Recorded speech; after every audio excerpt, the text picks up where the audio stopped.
말씀을 전하겠습니다. 누가 커요? 사춘기 남자들은 서열 정하기를 합니다. 그리고 여자아이들은 자기 사람 자기 영역 확장에 끌어들이기에 많은 다툼을 합니다. 이 인간사 다툼들과 제자들의 다툼은 참 별반 없다라는 생각이 듭니다. 유사한 장면이 마가복음 10장에도 또 나옵니다. 거기서도 야고보와 요한이 예수님께 요청합니다. 예수님, 우리가 당신의 우편과 좌편에 앉기를 소망합니다. 그리고 그 소식을 들은 10 제자들이 분개합니다. 2명은 자리 달라고 이야기하고 그 소식을 들은 10명은 분노하고 결론은 12명 다 수준이 같다는 것입니다. 사도복음서 여러 곳에서 증언합니다. 부활하신 예수님을 만나고 승천 직전에 예수님을 만난 제자들의 질문도 예수님께서 세우실 이스라엘 정부가 언제 수립됩니까? 그것이 그들의 질문이었습니다. 제자들의 눈은 언제나 예수님이 나라를 만드실 때 내가 어느 자리, 어느 위치, 어느 만큼 누가 더 높은 자리를 차지하느냐 거기에 있었습니다. 내가 어디까지 권력을, 어디까지 높은 지위를, 어디까지 예수님을 통해 얻을 수 있느냐, 그것이 그들의 최고 관심이었습니다. 죽었다 살아난 스승을 만나도 제자들의 관심은 변하지 않았습니다. 그런 것을 보면 참 인간 변하지 않는다는 생각을 듭니다. 여러분과 저는 신앙인이기 때문에 예수님 한 3년 정도 만나면 바뀔 수 있지 않나? 거기다가 내 곁에서 예수님이 죽었다가 살아나는 걸 내가 봤어요. 그러면 그 정도 봤으면 인간이 좀 변할 만하지 않나? 이런 생각이 들 수도 있습니다. 하지만 어떤 큰 사건이 각자의 인생에 일어나도 참 변하기 어려운 것이 우리 인간이다라는 생각이 듭니다. 우리 인간이 먹기 위해, 입기 위해, 그리고 더 높아지기 위한 이런 욕구는 에덴 동산에서부터 있어 왔습니다. 선악과는 인간의 가장 약한 부분, 먹는 것에 대한 시험이었습니다. 그리고 사단이 아담과 하와에 대한 유혹은 하나님보다 더 높아져 보라는, 높아지려는 것에 대한 유혹이었습니다. 자신이 벗은 것을 부끄러워하는 것은 죄악의 결과였습니다. 입는 문제였습니다. 여러분, 우리는 어떻습니까? 얼마나 높아지기 위해 지금도 유혹당하고 있지 않습니까? 각 가정에서 가장 많이 들리는 소리, 누가 맞니, 누가 틀렸니, 내가 옳니, 내가 그르니, 각 가정에서 어린아이들 속에 많이 들리는 소리입니다. 가정만 그렇습니까? 우리의 직장은, 우리의 삶터는 어른이 되어도 별반 좀 더 높이 올라가고 싶고 시기하고 질투하고, 또한 우리 인생도 여전히 먹는 것으로 시험당하고 입고 벗고 문제와 싸우고 있지 않습니까? 저는 요즘 말씀을 보면서 참 느끼는 것이 인생사 별거 없다라는 생각이 너무 많이 듭니다. 아브라함이 참 위대한 사람 같지만 알고 보면 이사 문제였습니다. 어디 살까? 어디 살까? 그리고 그는 자기가 살고 싶은 데 사는 게 아니라 하나님이 살아라 하는 동네에 살았습니다. 좀 멀었지만 그 동네까지 이사가니 믿음의 사람이라는 칭호를 얻었습니다. 어쩌면 지금 현실로 말하면 수익성 떨어지는 주택에 그는 훨씬 더 많은 피가 오를 수 있고 더 많은 돈이 오를 수 있는 그 아파트를 포기하고 전혀 재개발 흔적조차도 기대할 수 없는 그런 아파트로 하나님 말씀하실 때 이사 가는 사람이 지금 이 시대에 보면 아브라함이 아닐까요? 오직 신앙만을 위해. 믿음은 참 한 끗 차이다라는 생각이 많이 듭니다. 지금도 우리 가정에서는 여전히 아이들 형제 간에 다툼이 일어납니다. 누가 크냐, 누가 잘했냐, 누가 옳냐. 부부 간에도 마찬가지입니다. 별 큰 문제 아닙니다. 그러나 때로는 자존심으로, 때로는 하나 더 수고한 것 때문에 직장에서도, 그리고 심지어 사역의 현장에서도 그런 일들은 동일하게 일어납니다. 그래서 예수님과 함께한 제자들도 이러는 것이 우리는 크게 이상하게 느껴지지 않습니다. 지금 아마 우리도 예수님 옆에 살아도 제자들처럼 똑같이 행동했을 것입니다. 여전히 다투면서 예수님, 내 말 맞다고 얘기해 주세요. 내가 1% 더 맞잖아요. 49대 51이지 50대 50은 아니잖아요. 라고 주장하고 있을지도 모릅니다. 그런데 참 감사한 거는 이런 누가 크냐 싸우던 제자들도, 부활한 예수님을 만나도 변화 안 된 제자들도 결과적으로 변화되었다는 것입니다. 예수님의 제자들도 변했습니다. 누가 크냐고 높아지기만을 원했던 그들이 결국은 예수님 따라가며 예수님 크심에 동참케 되는 인생이 되었습니다. 그렇다면 여러분 가정에서 지금도 동생과 열심히 누가 크냐 싸우고 있는 여러분도 예수님처럼 변화될 줄 믿습니다. 알아듣고 있어요? 알아듣고 있어요? 제가 알아듣고 있어요 하니까 뭘 그런 걸까 질문하는 식으로 웃는데 예, 그럼 이제 어떻게 하면, 그럼 예수님의 크심은, 제자들의 크심은 이거지만 예수님의 크심은 뭔가? 첫 번째입니다. 우리 같이 한번 읽어보도록 하겠습니다. 진짜 큰 것은 낮아짐입니다. 높아지기 위해 다투는 제자들에게 예수님의 답은 어린아이였습니다. 누가복음 9장 48절 말씀 우리 같이 한번 다시 읽을까요? 그들에게 이르시되 누구든지 내 이름으로 이런 어린아이를 영접하며 곧 나를 영접함이요 또 누구든지 나를 영접하며 곧 나를 보내신 이를 영접함이라. 너희 모든 사람 중에 가장 작은 그가 큰 자니라. 어린아이를 영접하는 것, 그것이 곧 하나님을 영접하는 것이라고 말합니다. 그리고 가장 작은 자, 그리고 큰 자가 되는 비결이라고 말씀하십니다. 성경 곳곳에 이 작은 자에게 한 것이 곧 내게 한 것이다. 이 작은 소자에게 너희가 냉수 한 그릇 준 것이 곧 내게 한 것이다. 얼마나 성경은 작은 자를 예수님과 같은 모습으로 빗대어 말하는지 모릅니다. 누가복음 22장에서도 제자들에게 크냐 논쟁이 또 벌어졌습니다. 예수님이 유사한 상황에 예수님의 답은 섬김이었습니다. 누가복음 22장 24절에서 27절 말씀도 같이 볼까요? 또 그들 사이에 그중 누가 크냐 하는 다툼이 난지라.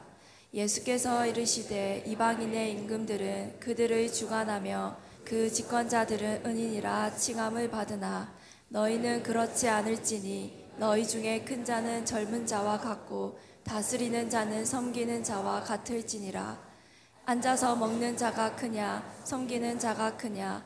앉아서 먹는 자가 아니냐. 그러나 나는 섬기는 자로 너희 중에 있노라. 아멘. 병행 구절인 마가복음 9장에서도 예수님은 앞부분에 좀 더 설명이 이 동일한 말씀으로 설명이 되어져 있습니다. 누가복음 9장 35절 말씀도 한번 같이 볼까요? 미안합니다. 마가복음 같이 읽겠습니다. 예수께서 앉으사 12제자를 불러서 이르시되 누구든지 첫째가 되고자 하며 무사람의 끝이 되며 무사람을 섬기는 자가 되어야 하리라 하시고. 아멘. 세상의 크다 논쟁은 섬김을 받는 데 있습니다. 임금이 되고 주관하고 집권자가 되고 은인이라 칭함을 받고 사람들에게 높임을 받고 오히려 섬김을 받는 자리, 높은 자리에 앉아서 먹여주는 것이 아니라 먹는 사람, 그런 사람을 세상은 크다라고 말합니다. 하지만 예수님은 그 반대를 말합니다.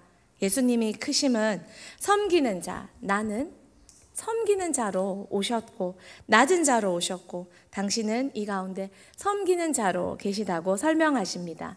실제로 예수님은 제자들의 발을 씻기며 하인들이 하는 그 일을 당신이 직접 해주셨습니다. 하나님 나라의 큰 자, 그 자는 작은 자를 섬길 줄 아는 사람, 섬기는 자가 가장 큰 자입니다. 쉘돈 목사님의 책 예수님이라면 어떻게 하셨을까? 라는 책이 있습니다. 1896년에 초판이 발행되었고 1993년에 손자인 쉘돈 목사님께서 다시 현대판으로 이 책을 다시 출판했습니다. 이 책은 지금까지 3천만 권이 팔리는 베스트셀러입니다. 이 책은 쉘돈 목사님께서 자신이 직접 겪었던 이야기를 모티브로 기록했습니다. 목사님은 젊은 시절에 자신이 목회하고 있는 한 지역에서 허름한 실직자로 자신을 가장했습니다. 그리고 자신이 목회하던 동네에서 실직자의 모습으로 사람들에게 성도들의 집에 도움을 요청했습니다. 그리고 그 성도들의 냉대와 무관심을 보면서 큰 충격을 받았습니다. 그리고 실제 자신의 체험을 바탕으로 예수님이라면 어떻게 하셨을까? 그 이야기를 빗대어서 글을 적었습니다. 처음에 이 글은 성도들에 읽어주려고 기록되었습니다. 그러나 이 책은 읽어줌과 동시에 책으로 인쇄되어서 정말 많은 사람들에게 도전을 주었습니다. 지금 이 순간 내가 만나는 그 자리에서 예수님이라면 어떻게 하셨을까?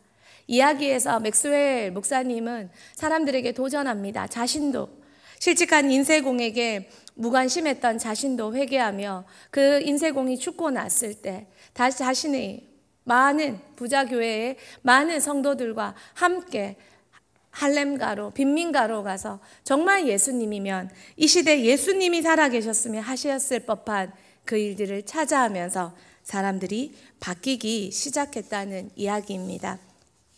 우리 삶의 자리로 돌아와서 우리 자신에게 한번 질문해 봅니다. 부부의 관계에서, 친구와의 관계에서, 우리 친구들은 형제 자매와의 관계에서 예수님이라면 어떻게 하셨을까? 예수님이라면 어떻게 하셨을까?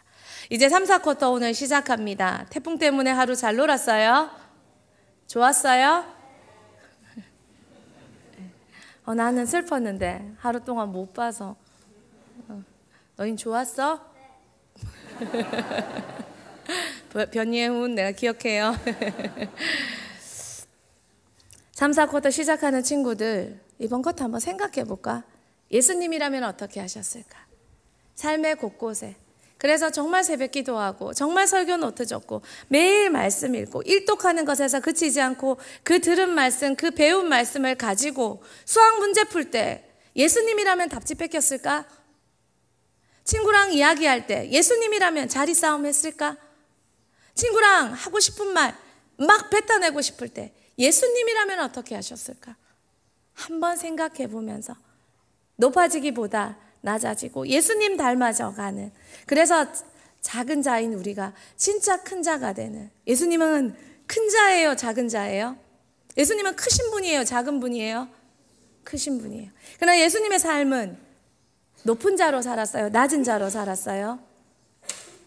정말 작은 자로 살아서 큰 사람 될 줄 아는 그 신앙을 배우는, 오늘도 우리 인생에서 크냐 논쟁에서 하나님 앞에 사람 앞에 작은 자로 예수님 닮아서 정말 큰 자가 될 수 있는 우리가 되기를 소망합니다. 두 번째입니다. 우리 같이 한번 읽겠습니다. 사람은 성령으로 변화된다. 성령을 만난 자는 스스로 작은 자가 됩니다. 절대 사람이 사람을 꺾을 수 없습니다. 꺾다가 시험만 들고 상처만 입습니다. 그러나 우리는 착각할 때가 많습니다. 사도 바울의 뜻은 작은 자입니다. 그런데 그 전에 사울의 이름은 큰 자라는 뜻입니다. 사도 바울이 하나님 앞에서 자신을 성령님을 만났고 예수님을 만났을 때 그는 자신을 큰 자에서 작은 자가 되었습니다. 그리고 스스로를 한없이 작은 자로 여겼습니다. 사도 바울의 고백입니다. 에베소서 3장 8절 말씀 같이 보겠습니다. 모든 성도 중에 지극히 작은 자보다 더 작은 나에게 이 은혜를 주신 것은 측량할 수 없는 그리스도의 풍성함을 이방인에게 전하게 하시고. 바울은 절대 그런 사람이 아니었습니다. 그리고 많은 것을 가진 사람이었습니다. 그런데 예수님 같은 그런 사람이 되었습니다. 그 비결이 어디에 있습니까? 성령에 있습니다. 승천 직전에 제자들이 예수님께 정말 했던, 예수님이 부활하셔서 이제 하늘로 올라가시기 직전에 마지막으로 제자들을 만났어요. 그러니까 얼마나 중요한 순간이에요. 그때 제자들이 제일 궁금한 거 물었겠죠. 제일 중요한 거 참다가 예수님께 질문했어요. 그 질문이 뭐냐면 사도행전 1장 6절에서 9절 중에 6절에 그들이 모였을 때 예수께 여짜워 이르되, 그들이 질문했어요. 주께서 이스라엘 나라를 회복하심이 지금입니까?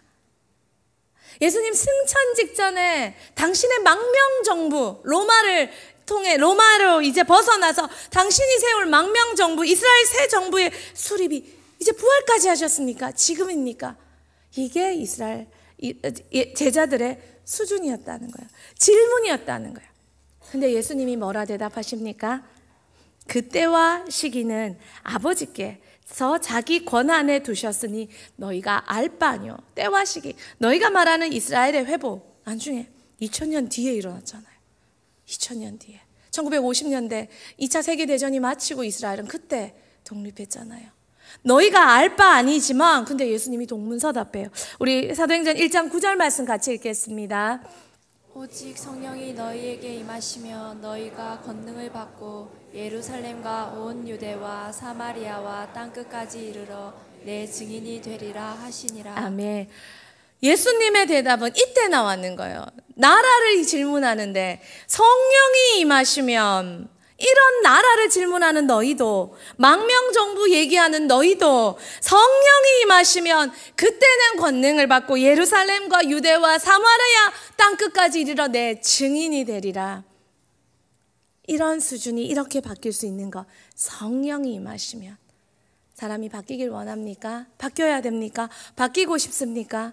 성령이면 됩니다. 성령이면 바뀝니다. 그래서 어떤 일 일어나면 좋겠고, 어떤 교육 받으면 좋겠고, 맹모가 삼천지교고, 그게 아니라 우리 모두 예수님 만나면 됩니다 라는 그 말에 모든 답이 있다는 것입니다. 기록에 의하면 제자들은 결국 모두 순교자로, 물론 사도 요한은 반모섬에서 유배되어서 돌아와서 그 사역을 마무리하고 죽었지만, 그러나 그도 순교의 현장에서 끓는 기름 가마 속에 던져졌는데 하나님이 이 사람은 사역이 많으니까 튕겨져 나오게 했어요. 그게 사형 기록지에 다 기록되어 있어요. 존 녹스가 그걸 책으로 만들어서 기록했잖아요. 모든 제자들이, 이랬던 제자들이 성령을 만나고 나니 순교자의 길을 걸어갔다는 것입니다. 베드로의 해석대로, 사도행전 2장 36절 38절의 해석대로 마지막 38절에 베드로가 이르되 너희가 회개하여 각각 예수 그리스도 이름으로 세례를 받고 제사함을 받으라. 그리하면 성령의 선물을 받으리라. 결국 베드로는 성령을 받고 성령을 해석하고 성령을 전파하는, 성령을 전하는, 성령을 증거하는 그런 나라를 수입하고 높아지려고 노력하는 게 아니라 성령을 만나니 획가닥해서 성령을 증거하고 성령을 전파하고 성령 받으라고 증거하는 사람이 되었다는 거예요. 왜? 성령 받으면 그들도 우리처럼 되기 때문입니다. 사랑하는 대은교회, 사랑하는 제자비전, 성령 받기를 소망합니다. 그럼 우리 모두 바뀔 수 있습니다. 하나님은 예수님은 성령 받을 때 큰 자가 되기를 소망하는 자들이 작은 자가 될 수 있고, 작은 자가 결국 정말 큰 일을 할 수 있다는 걸 예수님은 아셨습니다. 그래서 예수님은 성령 받으라고 제시했습니다. 말씀을 맺습니다. 누가 큽니까? 누가 큰 사람 될 수 있습니까? 오직 성령으로 변화를 입은 자만이 스스로 작은 자라 여길 수 있고, 스스로 작은 자라고 여길 수 있는 자만이 큰 일을 할 수 있다는 역설에 깨달으시기를 소망합니다. 모두가 큰 일부터 소망합니다. 그러나 정말 큰 일은 성령으로 스스로 작은 자가 되어서 작은 자의 작은 일에, 작은 것에 충성된 자가 착하고 충성됐다 칭찬받는 것처럼 작은 자가 되어 작은 일을 충성되이 감당할 때 하나님 앞에 복음이 너무 크기 때문에, 복음이 너무 위대하기 때문에 작은 자에게 맡기신 큰 복음을 감당해서 큰 사역을 감당할 수 있는 큰 사람이 될 수 있습니다. 우리 대은교회가 성령님으로 말미암아 작은 자들이 모여 큰 일을 감당하는 대은교회 모두가 되기를 축복합니다.